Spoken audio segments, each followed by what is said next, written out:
Pendidikan, Program Studi Pendidikan Ekonomi Stambuk 2017.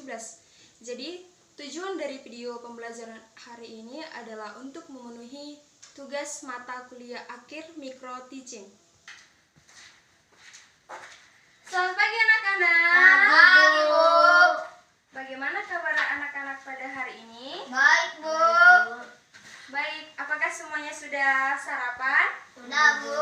Oke, baiklah kalau seperti itu. Ketua kelasnya, apakah ada hari ini teman kalian yang tidak masuk? Ada? Siapa? Si Kael ya? Oke. Nah, sebelum kita memulai pembelajaran kita pada hari ini, ada baiknya kita berdoa dulu. Berdoa. Anton, tolong pimpin nak. Mari kita berdoa. Berdoa selesai. Oke. Anak-anak semuanya, apakah pada pagi hari ini semuanya sudah sarapan? Sudah, Bu. Baiklah kalau seperti itu. Apakah pagi ini juga semuanya anak-anakku sudah semangat untuk belajar? Sudah, Bu. Sudah? Yakin? Oke. Nah, sedikit ice breaking kita. Siapa tahu ada teman-teman kalian yang belum semangat. Jadi ibu akan membuat ice breaking pada saat ini. Nah, contoh ice breakingnya seperti ini. Namanya tepuk PPK. Kalau ibu contohnya seperti ini. Tepuk PPK. Religius, nasionalisme, mandiri, gotong royong, integritas. Nah, coba seperti itu. Mari kita praktekkan anak-anak semuanya berdiri. Berdiri yang rapi, jangan ada yang ribut. Oke, tadi kan ibu sudah mempraktekkannya. Sekarang anak-anak didik sekalian sudah mengerti apa belum? Belum. Belum. Ikuti ibu aja ya. Kalau ibu bilang tepuk PPK, tepuknya 2 kali. Oke? 1, 2, 3. Tepuk PPK. Religius, nasionalisme, mandiri, gotong royong, integritas. Salam cerdas, berkarakter, menyenangkan, luar biasa, hebat, hebat, hebat. Oke, anak didik sekalian boleh duduk. Apakah semuanya sudah semangat? Sudah, Bu. Oke. Nah, tadi malam apakah anak-anak semuanya ada yang belajar apa belum? Apa tidak? Ada, Bu. Ada, Bu. Nah, kalau ada berarti Anton tahu dong apa materi kita pada saat ini? Tahu, Bu. Apa? Oke, materi kita pada saat ini yaitu tentang kebutuhan manusia. Ini yaitu tentang kebutuhan manusia. Anton kok seperti itu sih duduknya? Nah, bagus. Materi kita adalah tentang apa tadi? Kebutuhan manusia. Kebutuhan manusia, ya benar. Nah, dari kata kebutuhan manusia, apakah ada anak-anak sekalian ada yang tahu apa sih kebutuhan manusia itu? Tahu, Sebelum saya, menjelaskannya? Bu. Nah, Anton, Makanan, Bu. makanan.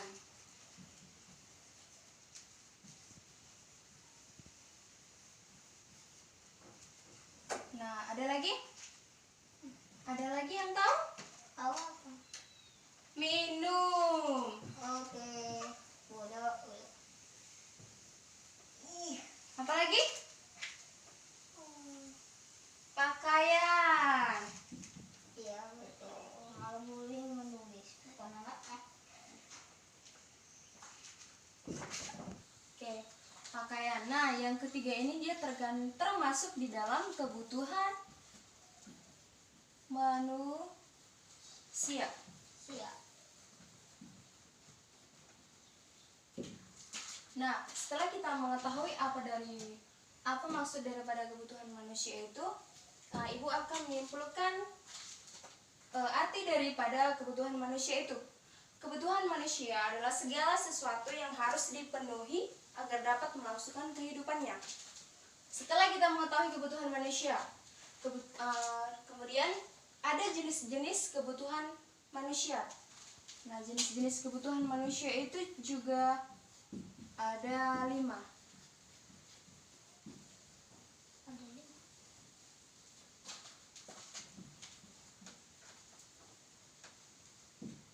5.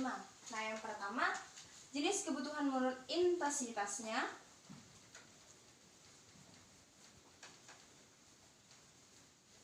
Yang kedua, kebutuhan manusia berdasarkan sifatnya.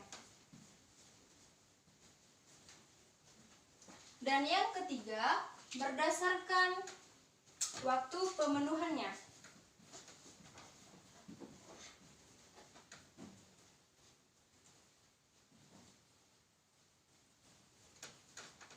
Yang keempat, berdasarkan subjek. Dan yang terakhir, berdasarkan sumber. Nah, kita di sini akan membahas satu persatu daripada jenis kebutuhan manusia tersebut. Nah, yang pertama kita akan membahas jenis kebutuhan manusia menurut intensitasnya.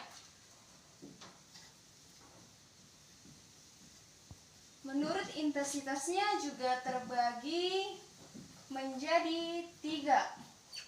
Yang pertama, kebutuhan menurut primer.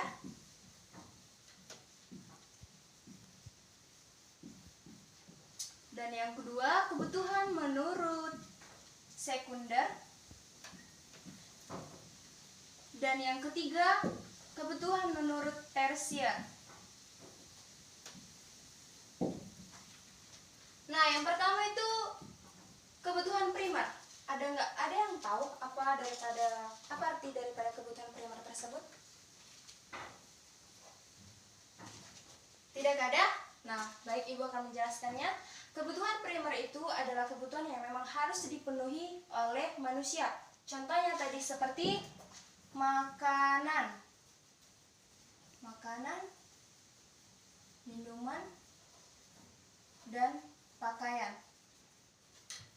Atau sering yang disebut sebagai kebutuhan sekunder itu yang dari rumah. Misalnya kita ingin membeli televisi, kita boleh membelinya karena kan tadi kebutuhan primer itu sudah terpenuhi. Nah, kita boleh membeli televisi, gadget, apapun yang lain-lainnya. Yang kedua, kebutuhan tersier. Kebutuhan tersier ini adalah kebutuhan yang mungkin ini hanya boleh dilakukan atau dilengkapi oleh setiap manusia yang mempunyai penghasilan lebih. Contohnya dia ingin membeli mobil mewah, berlian, emas, atau bahkan yang lain. Yang kedua, kebutuhan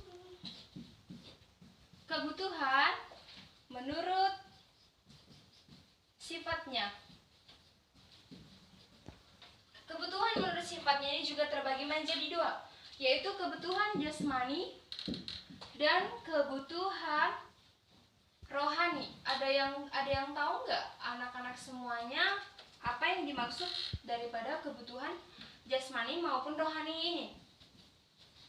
Anak-anak yang tahu boleh tunjuk tangannya. Ya, tidak. Baik, Ibu akan menjelaskan. Kebutuhan jasmani ini adalah kebutuhan dari raga atau badan kita. Contohnya, ketika Anton lapar, maka Anton akan mencari makan. Nah, benar. Itu adalah salah satu contoh daripada kebutuhan jasmani. Jika seseorang sedang lapar, maka ia akan segera makan untuk menghilangkan rasa laparnya. Dan yang kedua, kebutuhan rohani. Ida tahu apa kebutuhan rohani tersebut? Nah, kebutuhan rohani tersebut adalah kebutuhan dari jiwa kita. Contohnya, kita lagi bosan di rumah nih. Kita boleh pergi refreshing atau mencari hiburan di luar dari rumah kita. Itulah contoh daripada kebutuhan rohani. Dan yang ketiga, kebutuhan menurut waktu pemenuhannya.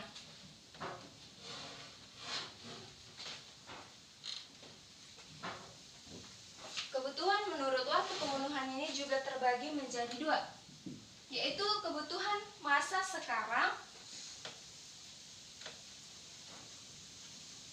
dan kebutuhan di masa yang akan datang.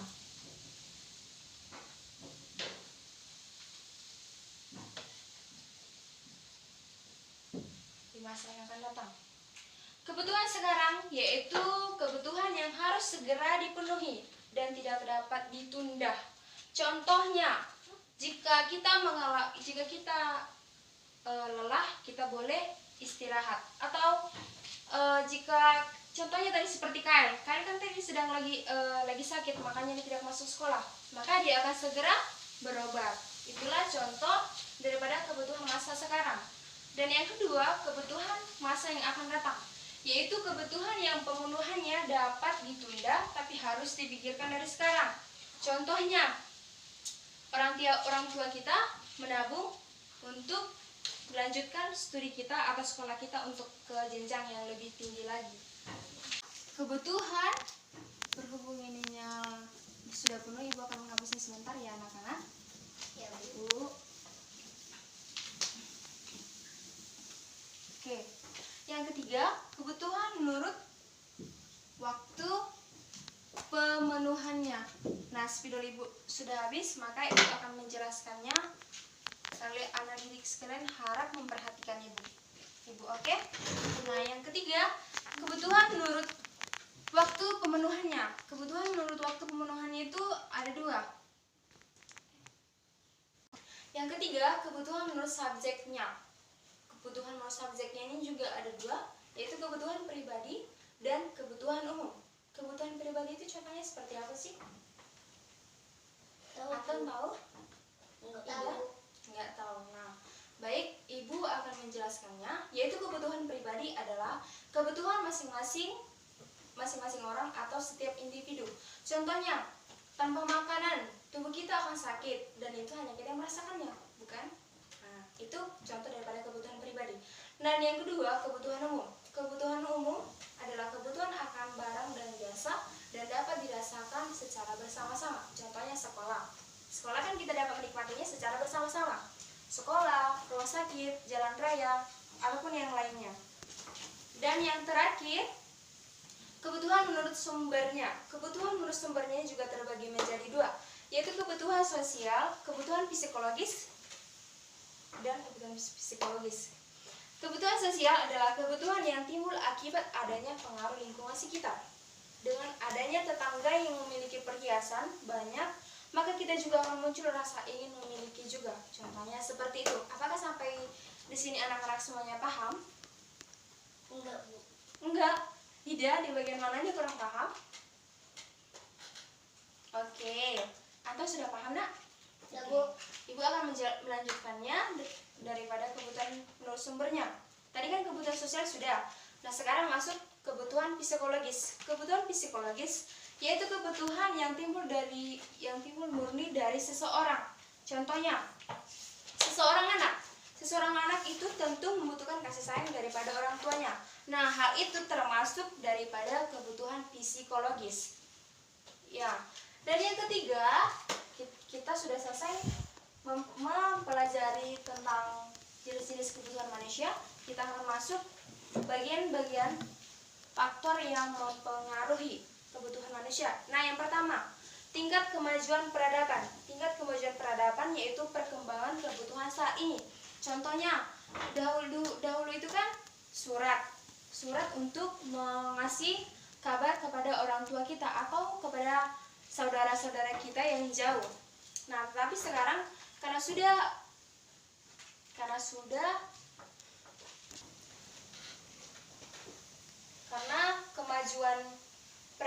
karena kemajuan teknologi yang semakin canggih, maka sekarang surat itu tidak diperlukan lagi, karena kan sekarang sudah ada gadget.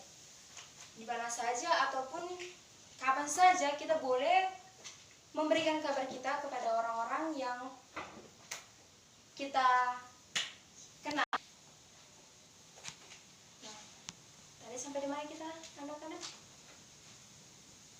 Nah, kita boleh mengasih kabar sama orang yang jauh dari kita. Itulah tingkat kemajuan daripada peradaban. Nah, yang kedua, faktor yang mempengaruhi kedua yaitu lingkungan. Lingkungan merupakan kebutuhan pedesaan berbeda dengan kebutuhan yang ada di kota. Contohnya, di desa kita boleh masak sendiri kan, bukan? Sedangkan di kota kita kalau malas boleh memesan makanan atau GoFood. Nah, yang ketiga, faktor yang mempengaruhi yang ketiga yaitu pekerjaan. Pekerjaan merupakan kebutuhan mempengaruhi faktor manusia. Contohnya petani. Petani itu membutuhkan apa coba? Kalau pergi ke ladang. Nah, petani itu membutuhkan cangkul. Tidak mungkin dong petani pergi ke ladang tapi membutuhkan laptop. Itu contoh daripada pekerjaan. Dan yang keempat, faktor yang mempengaruhi keadaan ekonomi merupakan kebutuhan pendapatan seseorang berbeda. Contohnya, penghasilan si Anton dan si Ida itu berbeda. Karena si Anton kerjanya di pabrik, sedangkan si Ida bekerja di bank. Nah, otomatis dilihat daripada profesi pekerjaannya itu penghasilannya berbeda-beda. Itulah contoh daripada keadaan ekonomi. Oke, karena materi pembelajaran kita sudah selesai sampai di faktor-faktor yang mempengaruhi kebutuhan manusia tersebut, Ibu akan menyampaikan tujuan pembelajaran kita pada hari ini. Nah, tujuan pembelajaran kita pada hari ini yaitu dengan mempelajari kebutuhan manusia, siswa dapat memahami lebih luas apa yang dimaksud dengan kebutuhan manusia tersebut. Ibu kan tadi sudah menyampaikannya. Dan yang tujuan yang kedua, setelah kita memahami apa kebutuhan manusia tersebut, nah siswa dapat menggolongkan jenis-jenis kebutuhan manusia. Yang pertama tadi menurut subjeknya, intensitasnya, sifatnya, waktu pemenuhannya, dan sumbernya. Dan tujuan yang ketiga adalah setelah memahami pengertian dan jenis kebutuhan manusia, siswa diharapkan mampu memahami dan menyebutkan faktor-faktor yang mempengaruhi kebutuhan manusia tersebut. Nah, sampai di sini anak-anak semuanya sudah paham? Paham, Bu. Paham? Paham, Bu. Nah, Ibu akan menanyakan pembelajaran kita pada hari ini untuk minggu berikutnya. Apakah anak didik semuanya sudah paham atau sudah memahami sampai di mana pembelajaran atau materi yang Ibu bawakan pada hari ini? Nah, sekarang kita sudah selesai. Ketua kelas, tolong bantu Ibu untuk menutup pembelajaran kita pada hari ini. Kita berdoa. Mari kita berdoa. Berdoa selesai. Nah, terima kasih untuk anak-anak semuanya. Selamat siang, sampai jumpa untuk minggu pertemuan berikutnya.